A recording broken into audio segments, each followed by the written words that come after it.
अल्हम्दुलिल्लाहि रब्बिल आलमीन वस्सलातु वस्सलामु अला रसूलिहिल करीम अम्मा बाद। भाई और दोस्तों, अल्लाह ताला ने ईमान वालों को हुक्म दिया है, या अय्युहल्लज़ीना आमनुज़्कुरुल्लाह ज़िक्रन कसीरा वसब्बिहुहु बुक्रतन व असीला, कि सुबह शाम अल्लाह की ज़ात का ज़िक्र करें। जब ईमान वाला सुबह का आगाज़ अल्लाह ताला के ज़िक्र से करेगा तो इसकी ज़िंदगी में बरकतें आएंगी। हम अल्लाह के नबी सल्लल्लाहु अलैहि वसल्लम की सीरत को देखते हैं तो अल्लाह के नबी सुबह का आगाज़ कैसे किया करते थे। तो अल्लाह के नबी उठने के बाद सबसे पहले ये दुआ पढ़ा करते थे, अल्हम्दुलिल्लाहिल्लज़ी अहयाना बअदमा अमातना व इलैहिन नुशूर।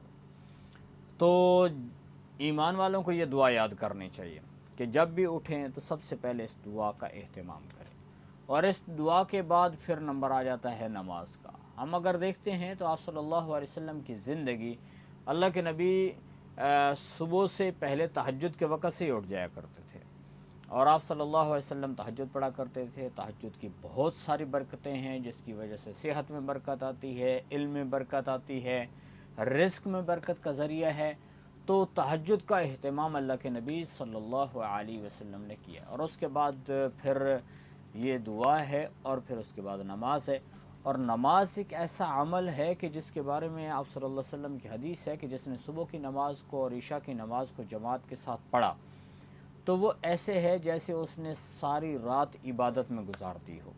और सुबह के वक़्त में जब ये ईमान वाला उठा है तो उसको चाहिए कि वो मस्जिद को जाए। मस्जिद को जाना इतना बड़ा अमल है, फरमाया कि जो मस्जिद को जा रहा है तो उसके हाथ में ईमान का झंडा है, और ये ईमान की अलामत है। और एक हदीस में आता है कि जिसको मस्जिद की तरफ कसरत से जाते हुए देखो तो उसके ईमानदार होने की गवाही दो।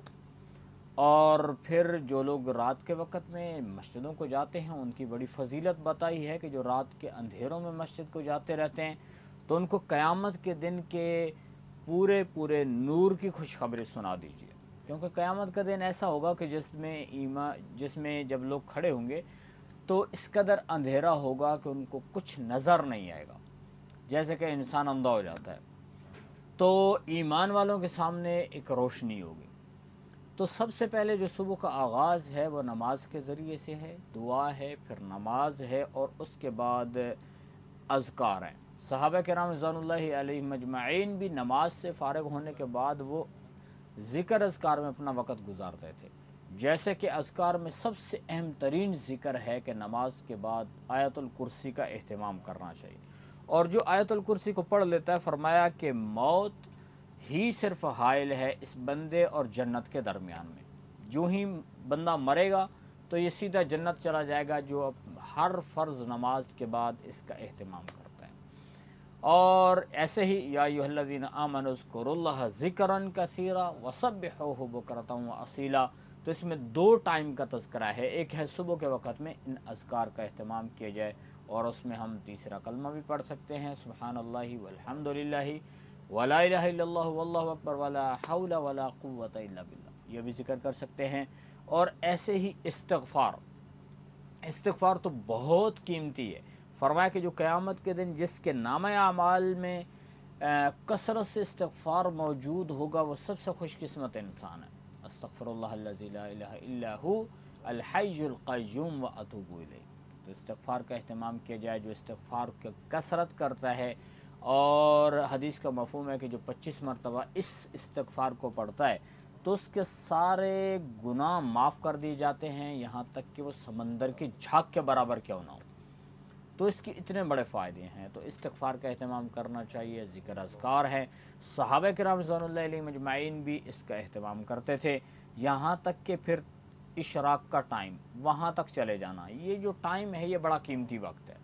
तो सहाबा किराम रिज़वानुल्लाहि अलैहिम अजमईन मस्जिद में गुजारा करते थे, और फरमाया कि जो सुबह के वक़्त में नमाज़ पढ़ने के बाद इशराक़ के टाइम तक अपनी जगह पे बैठता है और वहाँ से इधर उधर कहीं नहीं जाता, और फिर उसके बाद 2 रकात नमाज़ पढ़ता है तो उसको हज और उम्रा करने का अजर मिलता है। 2 रकात नमाज नफ़ल है जिसको नमाज इशराक़ कहा जाता है। तो नमाज इशराक़ के इतने बड़े फ़ायदे हैं। और इस नमाज सुबह के और आमाल में से एक अमल है कुरान की तिलावत, कि इसका एहतमाम होना चाहिए कि कुरान की तिलावत एक हर्फ पढ़ा जाए तो 10 नेकियाँ मिलती हैं। अलिफ लाम मीम ये एक हर्फ नहीं है, ये تین حرف ہیں اور ان کے اوپر 30 نیکیاں مل رہی ہیں۔ تو قرآن کو سننا بھی عبادت ہے اور قرآن کی تلاوت کرنا بھی عبادت ہے۔ تو جو قرآن کی تلاوت کرتے ہیں ان کو اس کا اہتمام کرنا چاہیے کہ روزانہ اگر ایک پارہ پڑھا جائے تو ایک مہینے میں پورا قرآن ختم ہو جائے گا۔ اور جن کو قرآن یاد ہے وہ زیادہ پڑھ سکتے ہیں تو زیادہ ان کو اجر مل جائے گا۔ تو قرآن کی تلاوت کا اہتمام، اور جو قرآن جو ہے وہ سیکھے ہوئے نہیں ہیں تو ان کو چاہیے وہ قرآن سن بھی سکتے ہیں۔ قرآن کا سننا بھی بہت بڑی عبادت ہے۔ تو اپنے وقت میں یہ جو ٹائم ہے صبح کا وقت ہے اس کو اس میں گزارنا، اور پھر اس کے ساتھ ساتھ صبح کے وقت سے ہی اپنے جسم کا بھی خیال کرنا، جو جسمانی ضروریات ہیں اس کے لیے بھی کچھ نہ کچھ کیا جائے کہ تاکہ انسان پورا دن صحت مند ہو کر گزار سکے، اور جب صحت مند ہو کر زندگی گزاریں گے تو کچھ نیک اعمال کریں گے۔ اور اس میں ناشتے کا اہتمام ہو، یعنی اچھے سے اچھا ناشتہ کرنا چاہیے۔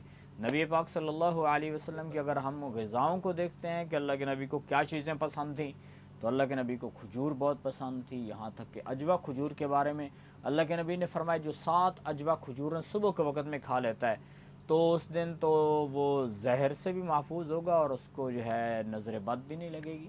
حدیث کا مفہوم ہے کہ وہ بندہ جو ہے وہ ان چیزوں سے محفوظ ہو جائے گا، اور اس کے ذریعے سے کھجور جو ہے وہ جسم کے اندر جو خون ہے اس کو صاف کرتی ہے۔ تو اس کے بہت سارے فائدے ہیں۔ اللہ کے نبی کو دودھ پسند تھا، اللہ کے نبی کو کدو جس کو ہم لوکی بولتے ہیں بعض لوگ، وہ بہت پسند تھا۔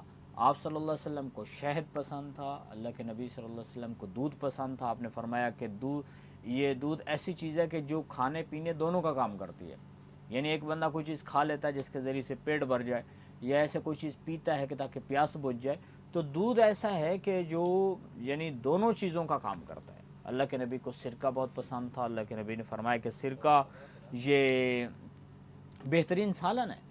اور ایسے ہی نبی پاک صلی اللہ علیہ وسلم کو گوشت بہت پسند تھا تو اس کا گوشت کھانا چاہیے۔ انجیر بہت پسند تھی، آپ صلی اللہ علیہ وسلم نے اس کے بڑے فائدے بتائے ہیں۔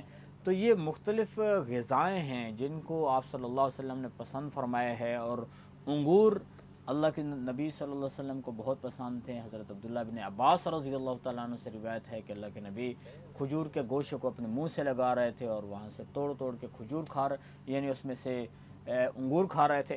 تو یہ مختلف غذائیں ہیں جو آپ صلی اللہ علیہ وسلم نے بتائی ہیں، جن کے جو جسم کو طاقت دیتی ہیں، بندے کو یعنی تر و تازہ رکھتی ہیں اور اس کی صحت کے لیے بہت مفید ہیں۔ تو جب ناشتہ کیا جائے تو اچھی سے اچھی چیز کے ساتھ ناشتہ کیا جائے تاکہ ہمارا جو دن بھر کا آگے آنے والا کام ہے وہ ہم اچھے طریقے سے کر سکیں۔ پھر اس کے ساتھ پھر اللہ کے حکم ہے ہمیں حلال کمانے کے لیے، پھر اس کے لیے ہم نے نکلنا ہے، اس کے لیے کوشش کرنی ہے، اور جو حلال کمائی کی کوشش کر رہا ہے وہ بھی بہت بڑا اجر حاصل کر رہا ہے۔ تو جب ہم صبح سے ہی ان چیزوں کا اہتمام کریں گے تو انشاءاللہ ہمارا دن بہت اچھا گزرے گا۔